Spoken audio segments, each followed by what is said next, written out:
उस नरक से पार होता। वैतरणी नाम का नरक है, वो गाय की पूंछ पकड़ के पार होता है। इसलिए मरने के पहले गौदान जरूर करना चाहिए।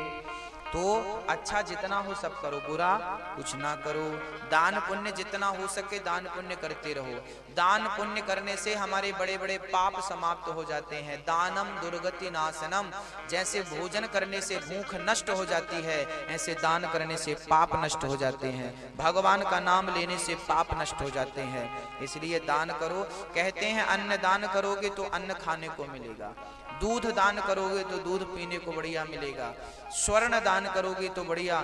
कई लोगों के पास ना बहुत सोना होता, हमारी माताएं बहुत सोना पहनती हैं, कई माताएं बहुत हो, कई लोगों के पास तो मंगलसूत्र भी सोने का नहीं होता, बड़े गरीबी में गुजारा होता है। जिसने सोने का स्वर्ण दान किया है, इस जन्म में उसे भगवान खूब सोना देंगे, खूब लादो सोना पहनो। जिसने वस्त्र का दान किया है उसको वस्त्र की कमी नहीं। जिसने भूमि का दान किया है, जमीन भूमि दान किया है, राजा बलि ने भूमि दान किया था ना वामन भगवान को, जिसने भूमि का दान किया है उसके खूब खेती बाड़ी होती है, खूब प्लॉट बंगले सब होता है। और जो धन दान करता है उसके घर में कभी धन की दिक्कत नहीं होती, धन की कमी, धन का अभाव नहीं होता। जो दान करेंगे, इसलिए भोजन भी कराओ, पानी भी पिलाओ, थोड़ा थोड़ा ब्राह्मणों को गौ दान भी करो, सोना दान भी करो, रुपया पैसा जो बन पड़े धर्म कर्म में जितना हो सके धीरे धीरे करते रहो, एकदम से सारा नहीं, थोड़ा थोड़ा। जल बिंदु निपाते न क्रमशः पूरिते घटा, एक एक बूंद पानी भरने से घड़ा भर जाता है। थोड़ा थोड़ा दान करने में क्या नुकसान है। तो जो बन पड़े करते रहना चाहिए। मौका मिले तो दान पुण्य का अवसर छोड़ना नहीं चाहिए। भरत जी ने नरकों का वर्णन किया तो परीक्षित डर गए, महाराज मैं तो बड़ा पापी हूं और मुझे तो बड़े नरक में जाना पड़ेगा, बड़े नरक में जाना पड़ेगा। हमसे कोई ना कोई अपराध तो हुआ ही है, भूल तो हुई ही है, अब बताओ हम क्या करें। तब अब इस नरक में देखो हम लोगों से भी कोई ना कोई अपराध तो हुए हैं, हमें भी तो नरक जाना पड़ेगा। तो अब नरक जाने से बचना है तो क्या करना पड़ेगा। बोले नरक जाने से बचना हो तो एक ही काम है। श्री भरत जी ने राजा रहुगण को उपदेश दिया, वो तो परम धाम को चले गए। अब एक सुंदर दृष्टांत सुखदेव जी परीक्षित को दे रहे हैं। बोले अजामिल नाम का एक ब्राह्मण था, उसका मन एक वैश्या के साथ लग गया, वैश्या से उसने विवाह कर लिया, उसके 9 बच्चे पैदा भये, 10वां बेटा पैदा हुआ तो संतों के कहने से अजामिल ने अपने बेटे का नाम रखा नारायण। अजामिल के बेटे का नाम क्या था, और वो भी संतों के कहने से रखा था। संतों ने कहा था कि इसका नाम तुम नारायण रखो। अजामिल तो नहीं मान रहा था, पत्नी ने फिर जोर लगाया तब माना, और अब नारायण का नाम रखा गया। अब लो भैया, अजामिल बेटे नारायण से बड़ा प्रेम करता, छोटे बेटा तो प्यारा होता है। नारायण पानी लाओ, नारायण दूध लाओ, नारायण यहाँ आओ ना, दिन भर नारायण। अब यमराज आ गई, बुढ़ापे का शरीर था, अजामिल मरने लगा, और जब मरने लगा तो उसने बेटे को बुलाया, बेटा नारायण बचाओ, देखो यमदूत आए हमें मारने, बेटा नारायण बचाओ। बेटा नारायण को बुलाया तो बेटे ने नहीं सुना, परमपिता परमात्मा ने सुन लिया, विमान भेज दिया और कहा जाओ मेरे भगत को लेकर आओ। एक नाम बड़ा कल्याणकारी होता है। इसलिए तुम नरक से बचना चाहो, नरक से बचना चाहो तो एक ही उपाय है, बोले भगवान के नाम का सहारा ले लो। कलयुग केवल नाम आधारा, सुमरि सुमरि नर उतरहि पारा। इसलिए नाम, अजामिल जैसा पापी नाम के बल पर मुक्त हो गए, अजामिल का उद्धार हुआ। यमदूतों ने कहा पार्षदों से, ये तो हमारा ग्राहक है, इसे हम ले जाएंगे। पार्षदों ने कहा इसने मरते समय नारायण का नाम लिया है, तुम कैसे ले जाओगे, इसे तो हम ले जाएंगे। यमदूतों ने कहा इसने जीवन भर पाप किया है, आपको पता नहीं है। पार्षदों ने कहा कोई बात नहीं, जीवन भर भले पाप किया हो, मरते समय भगवान का नाम तो लिया है, इसका उद्धार अब निश्चित है। जैसे आग की एक चिंगारी बड़े से बड़े ढेर को जला सकती है, ऐसे राम का एक नाम बड़े से बड़े पाप को खत्म कर सकता है। कितना भी बड़ा पापी हो, उस नाम की बड़ी महिमा है। मैं क्या कहूं आपको, गोस्वामी तुलसीदास जी तो राम नाम की ही महिमा गाते हैं, उस नाम की महिमा गाते हैं जिस नाम के पत्थर तक पानी में तैर गए। राम जी के नाम ने तो पाथर भी तारे, जो न जपे राम वो हैं किस्मत के मारे। वो तो किस्मत के मारे हैं जो राम का नाम नहीं लेते, नहीं जपते, अभागे हैं वो। इसलिए भैया जी मैया जी खूब नाम लिया करो, काम करते रहो, नाम जपते रहो, मन से गोविंद गोपाल गाते चलो। काम बराबर करो पर नाम लेते रहो। ठाकुर जी का नाम की बड़ी महिमा है। एक सज्जन बोले हम नाम लेंगे तो क्या होगा? हमने कहा नाम लोगे तो राम मिलेंगे। बोले महाराज जी नाम लेने से भगवान कैसे मिलेंगे? हमने कहा ठीक है तुम कल मिलना हमको। आज रात को 12 बजे हम उसके घर चले गए और उसका लड़के का नाम था अखिल। हमने चिल्लाना शुरू, भैया अखिल अखिल। रात के 12 बजे बाहर आ गया। हमने कहा क्यों आ गए? बोला आपने बुलाया। हमने कहा तुम्हें नहीं बुला रहे, हम तो बस चिल्ला रहे हैं अखिल अखिल। नहीं नहीं आपने हमारा नाम बुलाया।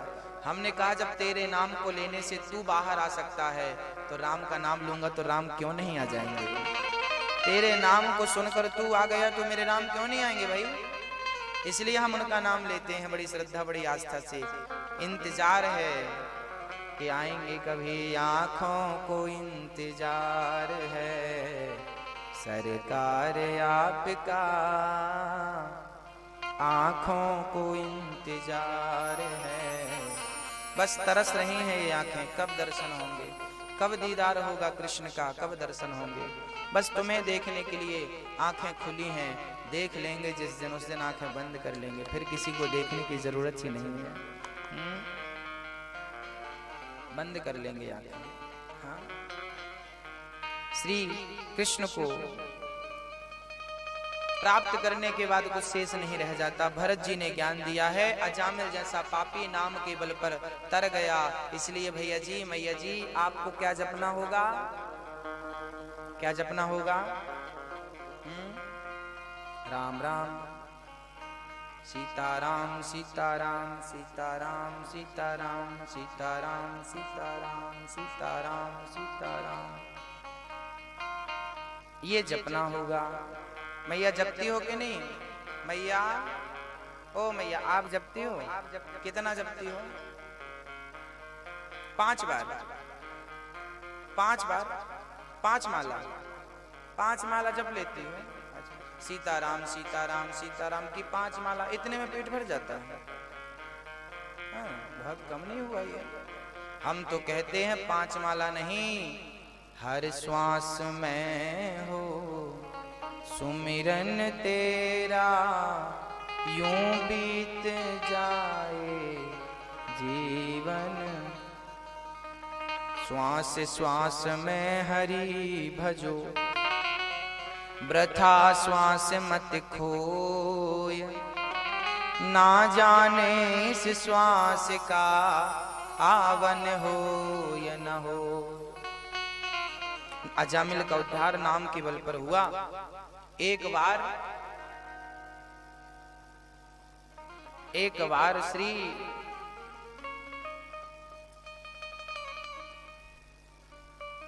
इंद्र ने अपने गुरु का अपमान कर दिया था, जिसके कारण गुरुजी नाराज होकर के चले गए थे श्री बृहस्पति जी। तब इंद्र ने इमरजेंसी में विश्वरूप को अपना गुरु बनाया था और आपने नारायण कवच की दीक्षा प्राप्त की थी। ओम हरिर्विदध्यान मम सर्वरक्षाम निस्तांग्रि पद्मः पद्गेन्द्र पृष्ठे दरारि चरमा सिगदेषु चापा पाषाण दधानोष्ट गुणोष्ट बाहु। इंद्र के गुरुजी नाराज होकर चले गए। याद रखना भक्तों, भगवान नाराज हो जाएंगे तो गुरु मना लेगा, पर गुरु नाराज हो गया तो भगवान भी नहीं मना सकता। इसलिए गुरु जो आज्ञा दे, गुरु मंत्र किसे कहते हैं? गुरु की जो आज्ञा है उस आज्ञा का पालन करना ही गुरु मंत्र होता है। गुरु ने कह दिया कि तुम्हें सीताराम सीताराम जपना है, बस यही तुम्हारा गुरु मंत्र है। गुरु ने कह दिया तुम्हें रोज कीर्तन करना है 1 घंटे, यही गुरु मंत्र है। अब गुरु ने कहा है, जो गुरु की आज्ञा ही गुरु मंत्र होती है। समझ रहे हैं? यही गुरु मंत्र है। श्री गुरु जी नाराज हो गए इंद्र की। तब इंद्र ने विश्वरूप को इमरजेंसी गुरु बनाया, और गुरु जी ने जब यज्ञ किया विश्वरूप ने, तो राक्षसों को विश्वरूप ने आहुति दे दी, तो इंद्र को बुरा लगा। इंद्र ने गुरु विश्वरूप का सिर काट दिया। तब इंद्र को हत्या लगी, 1 साल तक तो रखा। उसके बाद अपनी हत्या 4 लोगों में इंद्र ने बांटी, स्त्री, पृथ्वी, जल और वृक्ष। इन चारों में इंद्र ने अपनी हत्या दे दी। स्त्रियों में रज के रूप में वो हत्या दिखती है, वृक्षों में गोंद के रूप में, जल में झाग के रूप में, और पृथ्वी में बंजर भूमि के रूप में वो हत्या नजर आती है। श्री विश्वरूप के पिता का नाम था त्वष्टा। त्वष्टा को पता चला कि मेरे पुत्र को इंद्र ने मार दिया। तुरंत त्वष्टा ने यज्ञ किया और इंद्र को मारने वाला राक्षस पैदा किया, वृत्तासुर। जाओ इंद्र को मारो। वृत्तासुर इंद्र से युद्ध करने चले। वृत्तासुर ने इंद्र को जब देखा, इंद्र ने दधीची की हड्डियों का वज्र बनाया और दधीची मुनि की हड्डियों का वज्र बनाकर वृत्तासुर का सामना किया। उस हड्डी के वज्र को जब वृत्तासुर ने देखा, तो वृत्तासुर ने स्तुति करनी शुरू कर दी। अहम हरे तब पादैक मूला, दासानुदासो भवितास्मि भूयः। मनः स्मरेता सुपतेर्गुणास्ते, गृणीत्वा कर्म करोतु कायः। परीक्षित ने कहा, गुरुदेव वृत्तासुर तो राक्षस था, फिर इसने भगवान की स्तुति क्यों करी? तब सुखदेव जी कहते हैं, ये इस जन्म का राक्षस है, पिछले जन्म का तो भगत था।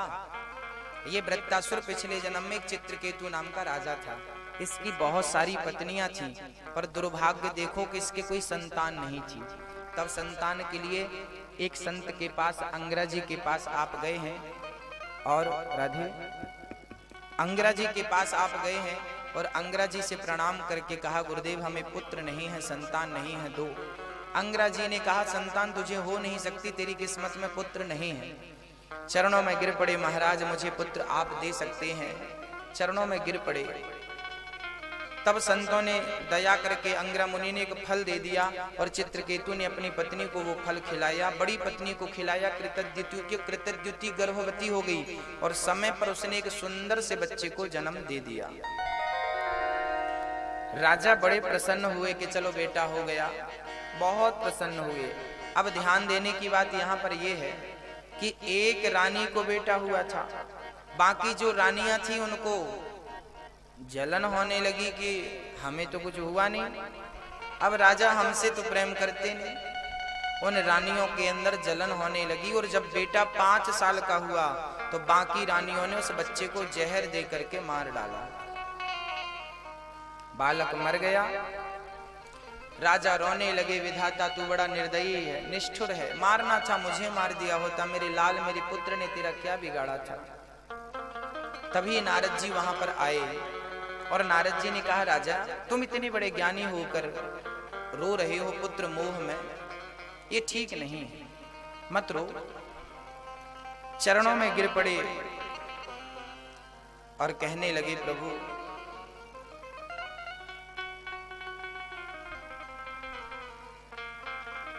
मुझे पुत्र चाहिए, मुझे बेटा चाहिए, मुझे और कुछ नहीं चाहिए, मुझे पुत्र चाहिए।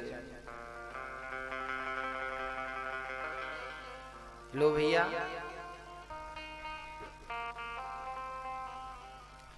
अब नारद जी कहने लगे कि मैं तेरा पुत्र जीवित कर सकता हूं, कर दूं? हाँ महाराज, बड़ी कृपा होगी। नारद जी के चरणों में राजा गिर पड़े, बेटा चाहिए, बेटा चाहिए। नारद जी ने मंत्र पढ़ा और मरे हुए बच्चे के ऊपर डाल दिया जल। मरा हुआ बालक जीवित हो गया संत कृपा से। दौड़ पड़े नारद जी, चित्रकेतु दौड़ पड़े, बेटा आ तुझे अपने गले से लगाऊं, आ। जब बेटे की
आपके घर में आया था तो आपने मुझे गेहूं का आटा दिया था और साथ में ही गोबर के ओपले कंडे आपने हमें दिए थे।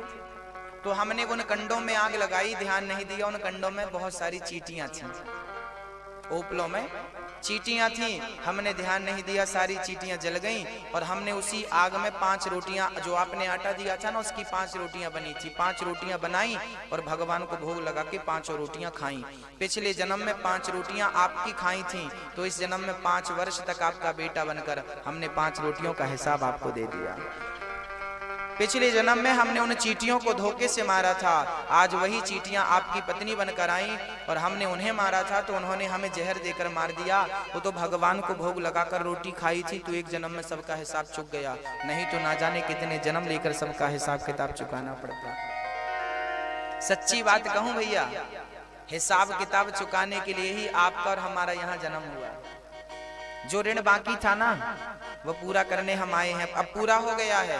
अब राम नाम जपते रहो तो जो बचा होगा वो सब चुक जाएगा और फिर आने जाने के चक्कर से जब आएंगे भी तो भगवान के बनकर आएंगे और भगवान के चरणों में मन लगाएंगे, दुनिया में मन ना लगे, ऐसी प्रार्थना करनी चाहिए।